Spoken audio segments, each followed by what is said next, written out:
बिस्मिल्लाहिर्रहमानिर्रहीम। अस्सलामुअलैकुम। Next video में आपका दोस्त मोहम्मद हसनैन हाजिर है। दोस्तों, आज की इस वीडियो में हम 3 फेज़ डीबी के बारे में जानेंगे कि उसकी जो इंटरनल वायरिंग होती है 3 फेज़ डीबी में वो किस तरह होती है। जैसे कि हमने अपनी लास्ट वीडियोस में देखा था कि दो तरह के सिस्टम होते हैं, एक स्टार सिस्टम होता है और एक डेल्टा सिस्टम होता है। जो हमारे पास डिस्ट्रीब्यूशन होती है, जो मतलब घरों में या कोई भी फैक्ट्री में, वहाँ पे हमारे पास जो है वो स्टार सिस्टम यूज़ होता है, 3 फेज़ 4 वायर सिस्टम। ठीक है जी। और 5 से 7 किलोवाट लोड तक मैक्सिमम हम सिंगल फेज़ इस्तेमाल करते हैं। इससे ऊपर जो है हमारे पास फिर 3 फेज़ लोड 3 फेज़ जो सप्लाई है वो इस्तेमाल होती है। ठीक है जी। तो लेट्स सपोज हमारे पास एक घर है या कोई भी एक एरिया है, उसमें हमारा लोड जो है वो मोर देन 7 किलोवाट है, तो वहाँ पे हमारे पास 3 फेज़ कनेक्शन हमें दिया जाएगा, 3 फेज़ 4 वायर सिस्टम। तो हम उसको 3 डिफरेंट एरियाज़ में डिवाइड कर सकते हैं, या फिर हम लोड जो है वो तीनों फेजेस पे इक्वली डिवाइड करके वो कनेक्ट कर सकते हैं। जैसा कि हमारे पास हमने देखा है कि 3 फेज़ सिस्टम में हमारे पास 3 फेजेस होते हैं, एक रेड फेज़ होता है, एक येलो फेज़ होता है और एक ब्लू फेज़ होता है।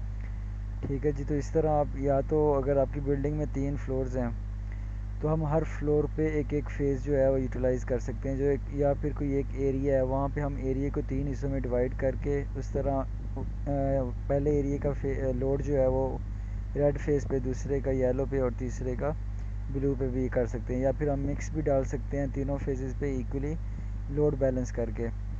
तो देखते हैं जी कि ये किस तरह वर्क कर रहा है। तो सबसे पहले तो हमारे पास 3 फेज़ एनर्जी मीटर है जी, जिसमें वापडा से हमारे पास कनेक्शन आ रहा है, और इसके आगे हमारे पास 3 पोल MCCB ब्रेकर लगा हुआ है।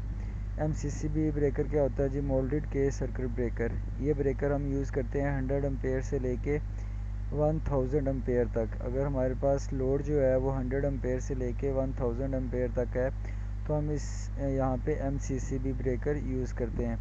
और अगर हमारे पास लोड या करंट की जो वैल्यू आ रही है वो हमारे पास 100 एम्पेयर से कम है तो वहाँ पे फिर हम MCCB ब्रेकर यूज़ करते हैं। ठीक है जी। अब यहाँ पे 3 फेजेस इस मीटर में आए और 3 फेजेस इस मीटर से निकल के इस ब्रेकर में आ गए। अब इसके आगे हमने 1 बाय 1 तीनों फेजेस को डिस्ट्रीब्यूट कर दिया। रेड फेज़ के आगे हमने एक 2 पोल MCB लगाया है, उससे आगे हमने 2 पोल ELCB लगा दिया, उससे आगे आपने 5 सिंगल फेज़ ब्रेकर लगा दिए हैं। ठीक है जी। और रेड फेज़ की हमारे पास न्यूट्रल सेपरेट आ जाएगी, येलो फेज़ की न्यूट्रल सेपरेट आ जाएगी और ब्लू फेज़ की न्यूट्रल सेपरेट आ जाएगी। इस तरह तीनों फेजेस की जो अर्थ की केबल्स हैं वो भी सेपरेट सेपरेट आ जाएंगी। इस तरह जो लोड हमने रेड फेज़ के ऊपर डालना होगा वो हम जो सिंगल फेज़ हमारे पास सर्किट ब्रेकर्स हैं इनके ऊपर हम कनेक्ट कर देंगे। इस तरह हमने MCB से दूसरा फेज़ लिया येलो को हमने पहले 2 पोल के साथ कनेक्ट किया, फिर ELCB, उसके बाद आगे 5 जो हमारे सिंगल पोल ब्रेकर्स लगे हुए हैं उनमें कनेक्ट हो गई है। और इस तरह हम यहाँ पे येलो फेज़ के ऊपर जो हमारा येलो का लोड होगा वो जिस तरह हमने अपने हिसाब से डिज़ाइन किया होगा, या तो आप उसको एरिया वाइज कर सकते हैं, फ्लोर वाइज कर सकते हैं, या आप मिक्स भी लगा सकते हैं, उसमें कोई इशू नहीं है। बस तीनों फेजेस पे जो लोड है आपका वो बैलेंस होना चाहिए।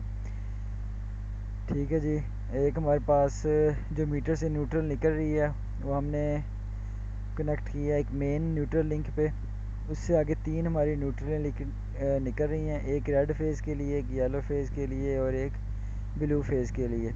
ठीक है जी। वो सर्किट ब्रेकर में से गुजर के वो न्यूट्रलें जो हैं वो अपनी अपनी न्यूट्रल लिंक्स के साथ कनेक्ट हो रही हैं और वहाँ पे आके सर्किट्स की न्यूट्रल जो हैं वो कनेक्ट हो जाएंगी। ठीक है जी। ये इस तरह तीनों फेजेस के ऊपर हमारे पास न्यूट्रल, फेज़ और अर्थ आ गए हैं। अब जो हमारे पास लोड की 3 केबल्स होंगी, एक फेज़ की, एक न्यूट्रल की और एक अर्थ की, वो यहाँ पे आके ब्रेकर्स के साथ, न्यूट्रल लिंक के साथ और अर्थ के जो लिंक है वहाँ पे कनेक्ट हो जाएंगी।